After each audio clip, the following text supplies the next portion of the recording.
I guess it started with the envelope. Bright orange. Slapped under my windshield wiper like some kind of warning ticket from the universe.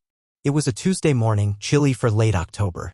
I was walking out of a dentist appointment when I saw it. Something about the way the paper flapped in the breeze made me uneasy. It wasn't a flyer. It wasn't a parking violation. Just a thick envelope with my name typed across the front, to Everett. Now, I don't know about you, but when a man gets an unmarked envelope on a random weekday from someone who clearly knows his name, you pause. I sat in my car for nearly 15 minutes before I opened it. Inside were two things: a single-page printout with a date, time, and location, and a photo. The photo was grainy, but I knew the hair, the shape of her shoulder, the delicate curve of her neck I'd kissed 1,000 times. It was my wife, Madeline. She was seated at an outdoor cafe table facing someone I didn't recognize. A man. He was reaching across the table, holding her hand. But the part that locked the air in my chest was her expression. She was smiling in a way I hadn't seen in years. Not the kind of polite smile she gave me when I brought her coffee in the morning. Not the tired smile after dinner. This was something raw, playful, private. I didn't confront her that night. Or the next. Instead, I did something I'm not proud of. I watched. I observed. I took notes like a coward who'd rather collect pain than face it. Madeline and I had been married for 7 years. No kids. No real fights either. That was the strange part. We weren't toxic. We were just background noise to each other. Or at least, that's what I thought. The next 2 weeks unraveled the truth like a slow bleed. Thursday afternoon, she told me she had a design meeting downtown. She left in a gray blazer and white heels, the ones she never wore for me. I waited 10 minutes, got in my car, and followed. I expected an office. Instead, she pulled into the parking garage of a boutique hotel. I parked far enough back that she wouldn't notice and watched as she stepped out of her car and into his arms. Not even hesitation. No glancing around. She wrapped her arms around him like she belonged there. I sat in my car for over 2 hours watching their window light turn on, then off. It was the same floor the hotel website listed as luxury corner suites. I didn't cry. I didn't scream. I didn't even get angry. I just sat there with my hands gripping the steering wheel like it was the only thing tethering me to earth. That night I cooked dinner. Chicken marsala, her favorite. She came home late, claiming the meeting ran over and traffic was horrible. She kissed me on the cheek and took a bite of the meal I'd made with the same mouth that had kissed him just hours earlier. And I smiled. Because I knew something she didn't. I was going to disappear. No drama. No goodbye letter. No yelling. Just gone. Madeline had made her choice. And I was about to make mine. What I didn't know then, what no one could have predicted, was that she'd come searching for me exactly 1 year later. And what she said. I still don't believe it was real.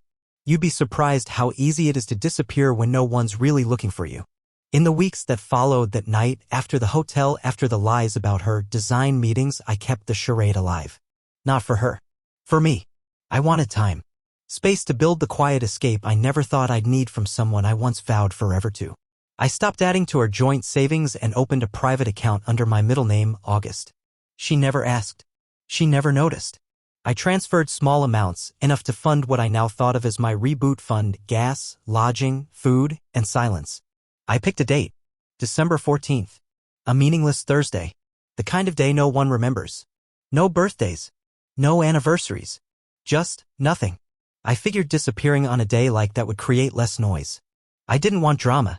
I didn't want Madeline chasing after me with crocodile tears and half-hearted apologies. I just wanted out. But the universe doesn't hand you exits without a cost. Exactly 1 week before my planned departure, her phone lit up while she was in the shower. Normally, I wouldn't have even looked. But it was angled just enough that I saw the name, Dylan. No emoji. Just Dylan. The message read, counting the minutes. Your scent's still on me. I stared at it for a full 10 seconds before quietly flipping her phone face down. My hands were steady. My breathing flat. But inside, it felt like something in my brain disconnected. Like a wire snapped loose and started sparking behind my eyes. Still, I said nothing. I remember taking a long drive that night. Just me, the cold, and the ticking of my turn signals as I aimlessly cruised around the edges of town. I didn't have music on. I didn't even bring my wallet. I just needed motion. Stillness made it feel real. Movement made it feel like maybe I could still outrun it. I slept in the guest room after I got home, told her I had a headache. She didn't press. Didn't follow. Just mumbled, "Love you," as she slipped into her bed alone. 3 days before my escape, I removed every trace of myself from our shared computer. I deleted browser history, changed passwords, transferred key documents to a hard drive I kept in a storage unit under a fake name. I wiped myself like I was dying and didn't want to leave a ghost behind. And still, some sick part of me hoped she'd notice. That she'd grab me by the hand, look me in the eye, and say, "I'm sorry. I've been a fool. I want you. Only you." But she never did. On the morning of December 14th, I packed everything I needed into a duffel bag I'd hidden in the trunk of my car 2 days earlier. I waited until she left for her usual spin class. Then I walked through the house one last time. I touched the hallway where we used to hang anniversary photos, most of them gone now. I paused at the kitchen table where we once laughed about nothing. I lingered at the door of the bedroom where I now only slept alone in spirit. And then I left. No letter. No message. No email. I simply vanished. I drove 3 states over, changed my phone number, deleted every social media account I had, and checked into a little lakeside motel under the name Evan L. August. It was small, dated, and quiet. Perfect. The owner, a woman in her 60s named Nadine, offered me a discount after I told her I was just looking to write for a while. She didn't ask questions. That made her the kindest person I'd met in months. For the first time in years, I woke up without pressure, without masks. Just me. And the ache. But the ache didn't go away. Nights were the worst. I would lie there, staring at the ceiling, playing back every moment that now seemed like foreshadowing. The days she said she was tired, the birthday dinner she skipped for a last-minute work trip, the perfume I noticed months ago that wasn't the one I bought her. The way she stopped reaching for my hand in public. I replayed all of it, over and over, wondering if there had ever been a chance to fix it or if it was always meant to burn. Weeks passed. Then months. I thought I'd be free. I thought once I left, the weight would lift and the air would finally feel clean. But grief is strange. It doesn't show up when you expect. It sneaks in with the scent of her shampoo on a stranger in the grocery store. It slaps you when you see couples holding hands at sunset. It curls up beside you in motel rooms at 2:14 a.m. when all you have are shadows and your heartbeat. Still, I stayed gone.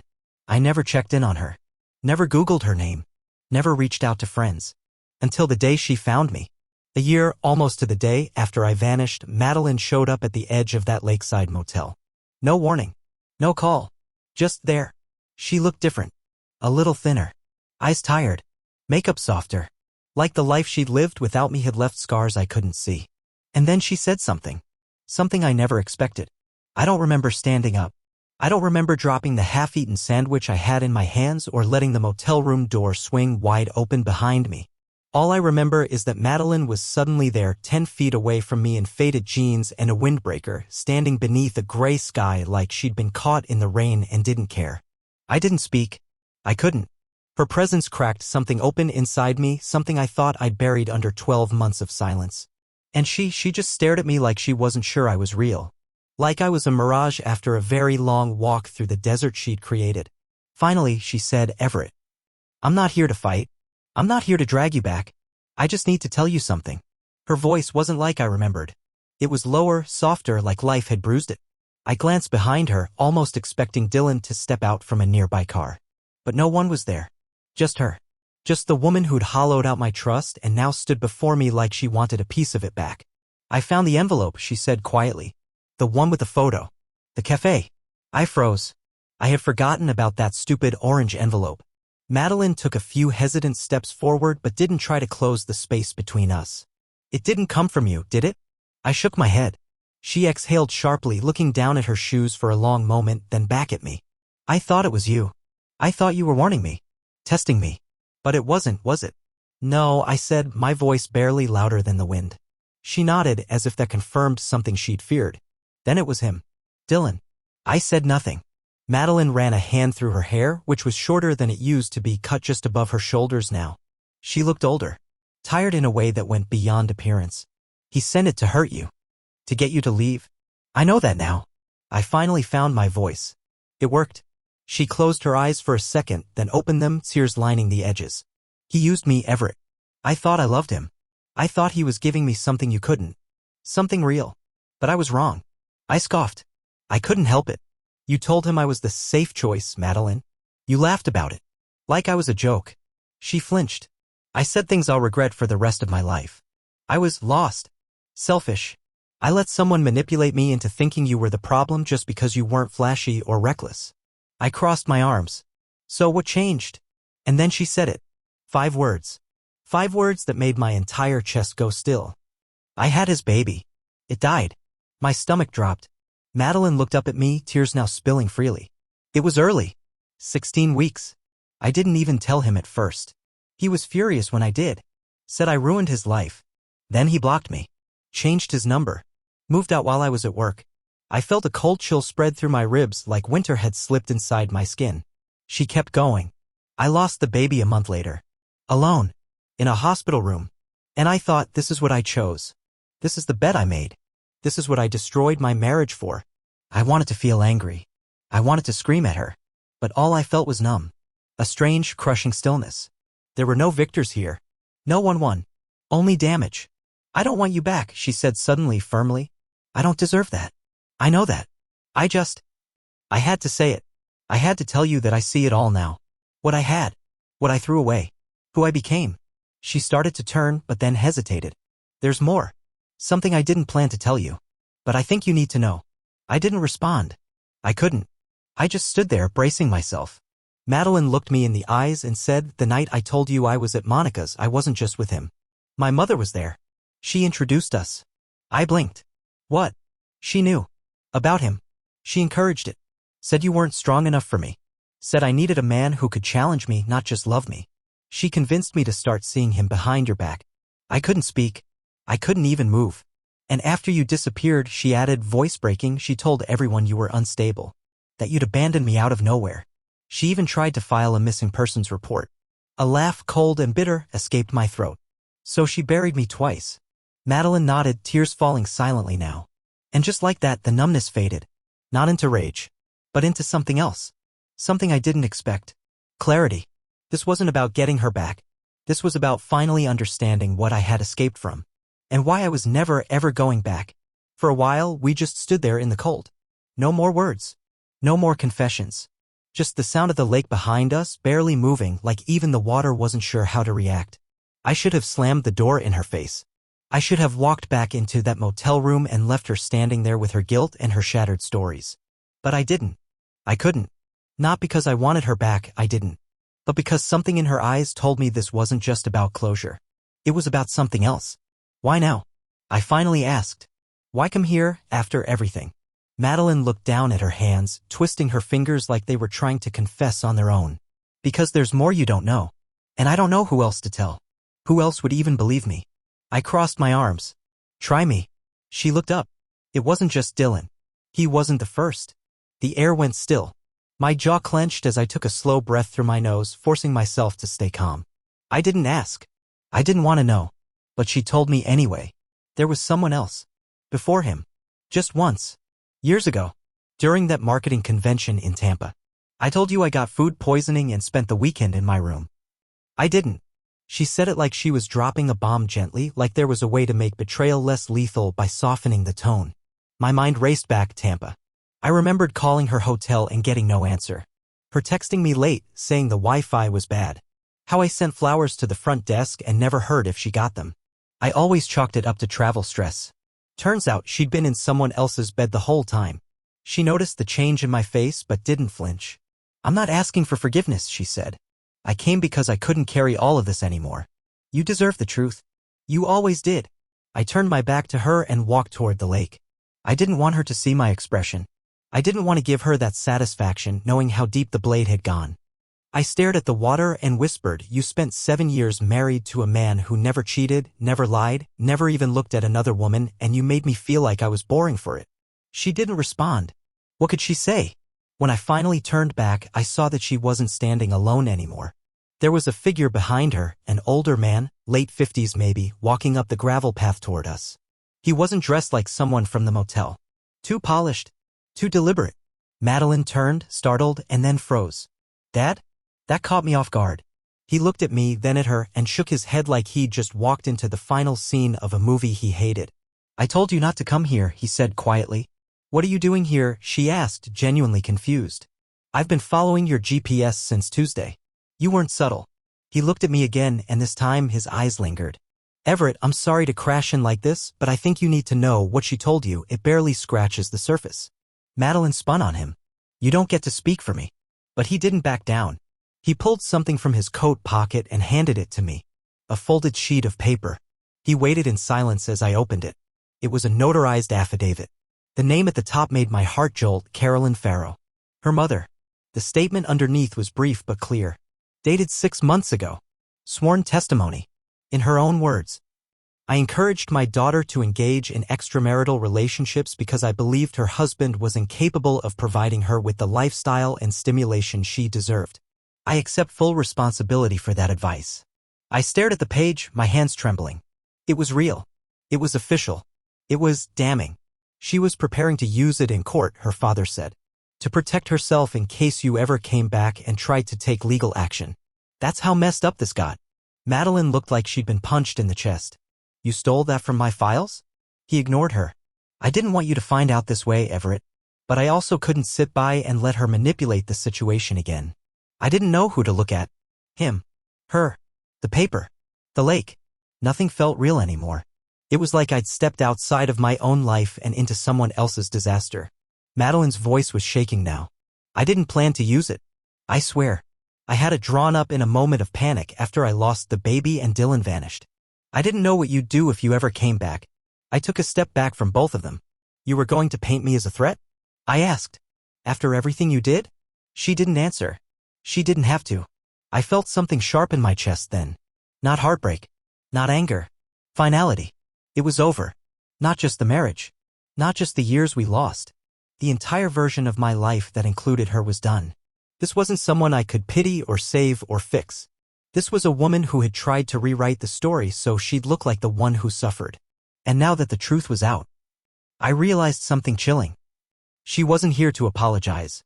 She was here because she had nowhere else left to go. I didn't say anything for a long time. The silence stretched out like fog between the three of us. Madeline stood stiff and pale, her father looked like he wanted to melt into the gravel, and I just kept holding that folded affidavit, barely able to believe the weight of what I'd read. Everything about this was worse than I imagined. I'd prepared for the possibility of lies. I'd braced for tears, even some twisted version of regret. But I hadn't prepared for strategy. For a prewritten defense. For a mother and daughter scheming together behind my back while I was gone, just in case I dared to exist again. And now I was supposed to just process it all. Forgive? Forget? Walk away with grace like the gentleman they always assumed I was? No. Not this time. You didn't come here to apologize, I finally said, looking directly at Madeline. You came here because you were hoping you could control the story before it swallowed you whole. She shook her head. No, Everett, yes, I cut in sharper than I intended. You showed up alone to look like a victim. You let your father bring this affidavit hoping I'd be shocked enough to keep quiet. But none of this is about me, is it? It's about keeping your version of the story intact. The story where you were confused. Where he manipulated you. Where I just vanished and you were left to suffer. Her mouth opened but nothing came out. I turned to her father. I don't know if you think you're helping, but dragging this into daylight doesn't make you the hero. You let this happen. You knew what she was doing, what her mother was doing, and you stood on the sidelines until the house was already burned to ash. He nodded, quietly ashamed. I know. I should have stepped in years ago. I folded the affidavit and shoved it into my coat pocket. I'm keeping this. Madeline's eyes snapped up. Why? I looked at her, and for the first time in years I didn't see the woman I once loved. I saw someone else entirely. Because I'm not going to disappear again. If I'm ever accused of abandoning you, or being unstable or dangerous, this little piece of paper will be the difference between truth and fiction. She looked like I'd slapped her. You really think I'd stoop that low? I blinked. You already did. A car passed slowly behind us on the gravel road, crunching the silence into bits. The wind picked up. I was still standing there without gloves, my fingertips going numb, but I didn't move. Not yet. There was one question I hadn't asked. One that had been burning in the back of my throat since the moment she showed up at the motel. So I asked it. Madeline, were you ever going to tell me about the baby? She looked up, startled. And there it was, just a flash, but I saw it. Guilt? Real and raw. No, she whispered. I wasn't. I swallowed the hard lump forming in my throat. Not even after it died? She hesitated, then shook her head slowly. It would have made it worse. For you. For me. I told myself that you'd be better off not knowing. The lie, even in its twisted packaging of protection, still burned. You wanted to erase me, I said, my voice suddenly calm. That's what all of this was. You wanted a clean slate so you could be the grieving ex-wife. And the moment that story stopped serving you, you came here. She looked down at her feet. Don't bother denying it, I added. You rehearsed your lines before you ever pulled into this town. Her father shifted uncomfortably beside her, and I could tell even he was starting to see the full shape of what she'd done. Then something unexpected happened.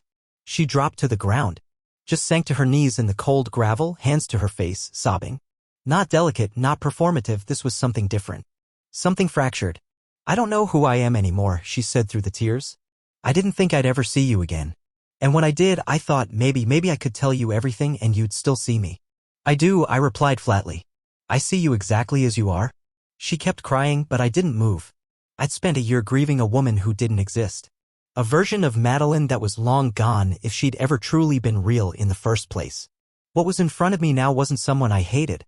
It was someone I'd survived. And suddenly, the pain in my chest, the one that had been following me like a shadow all this time, started to loosen. I didn't need revenge. I didn't need her to suffer. I needed distance. I needed air. And I needed to ask myself what kind of life I wanted next because I was finally free to build it. I didn't help her up. I didn't offer my hand or pretend to comfort her. That part of me, the part that instinctively tried to protect her from everything, including herself, was gone. Burned off like fog under a rising sun. She sat on the gravel, crumpled and crying, her father silent beside her. I didn't move. Not out of cruelty, but out of clarity. I had nothing left to give her. Eventually, her sobs softened into shaky breathing, and she rose to her feet on her own. Her hair was windblown. Her knees dusted with dirt. The woman who once planned lavish dinner parties and smiled through wine tastings was now a shadow of that carefully curated image. And still, some part of her expected something from me. Maybe forgiveness. Maybe understanding. Maybe one last thread of the man she married. But all I said was, you should go. She looked startled, like she'd misread the moment. Like she thought that breaking down in front of me might unlock some old code and return her to a place where she was still my wife. But I wasn't her husband anymore. I just want to explain, she started, but I raised a hand. I don't need explanations, Madeline. I need peace. And that starts with you being somewhere else. She blinked back, more tears, but I could tell they weren't going to work this time. Not on me. Her father gave me a nod, apologetic, respectful, and touched her shoulder. Come on, he said. Let's go. To her credit, she didn't argue. She just turned toward their car, slow and silent. But before she got in, she glanced back at me one last time. I never stopped loving you, she said. I didn't respond. Because it didn't matter. Love that is hoarded, twisted, and weaponized isn't love at all. And no amount of confession could change what she'd done. They drove off. I watched until the car disappeared down the narrow road that led back to the highway. And when it was finally quiet again, truly quiet, I walked back inside my motel room. The air felt different. Lighter, maybe? Or maybe I was just finally breathing fully again. I sat down at the little wooden desk by the window, turned on the lamp, and pulled out a folder I hadn't touched in weeks. Inside were a few printed resumes, a draft of a short story, and a list of places I might move to permanently. I'd already spent too long hiding in limbo. It was time to live again on my terms. That night, I didn't cry. I didn't stare at the ceiling. I didn't replay conversations or imagine alternate endings. Instead, I did something simple. I logged into an old email account I hadn't used in months. The one I set up just before I left. It had a single unread message. From Madeline's mother. I sat back, heart thudding, and opened it. The subject line read, "You made your point." Inside was a single sentence. "You've humiliated her enough. Come back and fix what you broke." I stared at it for a long time, and then I did something that surprised even me. I hit reply, and I wrote, "I didn't break your daughter. You handed her the hammer and told her where to swing." Then I blocked the address. Done. But that email, that last pathetic attempt to guilt me back into servitude, made something else click. These people, Madeline, her mother, they didn't mourn what they lost. They mourned losing control over how they were seen. So I decided, then and there, to do something I hadn't done since the day I disappeared. I picked up the phone and called someone from my past. Her name was Quinn. She had been my editor once. Years ago, I used to write columns about small-town life, quiet reflections, even essays about grief and healing. back when writing came easy and the world felt like it made a little more sense. When she answered and heard my voice, there was a long pause. "Everett," she said, "are you okay?" I smiled faintly. "Better than I've been in a long time. I've got a story I think your readers might be ready for." She laughed softly. "If it's from you, I already want to publish it." I stayed up late that night writing, but not about Madeline. Not directly. I wrote about choices, about the moments that define us when no one is watching, about leaving quietly, about healing loudly, about what it means to be betrayed by the person who once made you feel safest. I didn't use names. I didn't need to. The truth always knows how to echo without shouting. When I submitted it 2 days later, Quinn replied with 4 words, "This will help people." For the first time in what felt like years, I believed that maybe I could, too. I didn't expect the story to spread the way it did. I titled the piece The Day I Chose Silence. A calm, meditative essay about walking away from betrayal without fanfare. I wrote it without vengeance in mind, without names or graphic details. Just truth. The quiet kind. The kind that wraps around a reader slowly and doesn't let go. Quinn ran it online first. Said she wanted to test the waters. That first day it got a few thousand views, modest but engaged. Then the shares started. First on Reddit, then Facebook, then Instagram screenshots and email newsletters and podcast readings. By the end of the first week, it had been viewed over 2 million times. I started getting messages from people all over the country. Some anonymous, others raw and pouring open their hearts like I'd written their own secrets. Men and women both. Some had left. Some were too scared to. Others were still lying awake next to people who didn't even realize they'd already lost them. One message hit me hardest. It was from a woman in Oregon who said, "I didn't cry until I read the line, 'I see you exactly as you are.'" That was the moment I realized I'd never actually looked at my husband with both eyes open. I didn't write back to her. Couldn't. Some messages are meant to just be received. And that one felt sacred. But not all the messages were kind. 3 days after the article went viral, I got a message from an unknown number. "So you're the victim now?" I didn't need to guess who it was from. Madeline never once addressed the piece directly, but the timing spoke volumes. I didn't reply. I just read it once and deleted it. There was nothing left between us but ashes. And I wasn't interested in breathing in any more smoke. But the message stirred something else. I realized she must have seen the article, known the reach. And if I knew Madeline, and unfortunately I did, she wouldn't let it go. She wouldn't fade quietly. Not when her image was at risk. I was right. A week later, she posted something on social media. A carefully filtered selfie in a coffee shop with the caption, "Healing isn't linear. Sometimes the people who hurt you the most are the ones who get praised for growing." Thousands of likes. Hundreds of supportive comments. Some mutual friends chiming in, saying they were here for her and how brave she was. She didn't name me, but she didn't have to. It was enough to make my stomach turn. Still, I said nothing publicly. Let her have the digital sympathy parade. Let her weave her version of events for the crowd that preferred stories told in half-truths. Because I knew what she didn't. Truth doesn't need applause. It was strange, though. With every repost of my essay, every email from a stranger, I started to feel something unexpected, a kind of responsibility. Not to defend myself, not to explain, but to keep telling the story, not just the one about leaving, but about what comes after. See, people are obsessed with betrayal. But what they rarely talk about is the silence that follows. The empty room. The nights where you almost miss them, not because you want them back, but because your brain hasn't figured out how to stop reaching. I started writing more. Shorter essays, longer letters. Memories, reflections. I sent them to Quinn every Sunday. She published one every Tuesday. They became a series. After silence, it grew faster than I expected. Readers came back week after week, not just for drama, but for something gentler. The kind of healing you don't scream about. The kind you whisper into your pillow and hope it stays with you through the night. And through it all, I remained anonymous.